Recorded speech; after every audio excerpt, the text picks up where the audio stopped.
If you're experiencing frame stuttering in CS2, there are several steps you can take to improve your gaming performance. Follow this guide to optimize your settings and enhance your gameplay experience. Step 1. Update graphics drivers. Ensure that your graphics card drivers are up to date.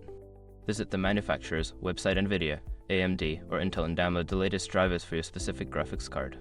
Installing the latest drivers can significantly improve performance and stability. Step 2. Adjust in-game settings. Launch CS2 and navigate to the settings menu. Lower the graphics settings such as texture quality, shadow quality, and anti-aliasing. Reducing these settings can help increase your frame rates and reduce stuttering during gameplay. Step 3. Optimize launch options. Right-click on CS2 in your game library and select Properties. In the General tab, find the Launch Options section.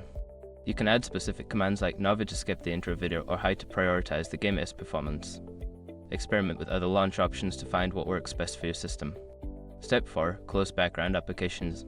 Before launching CS2, close any unnecessary applications running in the background.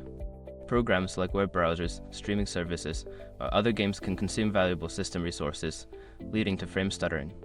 Use the Task Manager to end any non-essential processes. Step 5. Monitor system performance. Use performance monitoring tools to check your CPU, GPU, and RAM usage while playing CS2. If any component is consistently maxed out, consider upgrading your hardware or optimizing your system further. Keeping an eye on performance can help you identify bottlenecks that may cause stuttering. By following these steps, you should see an improvement in your CS2 gameplay experience. Enjoy smoother frames and better performance as you dive back into the game.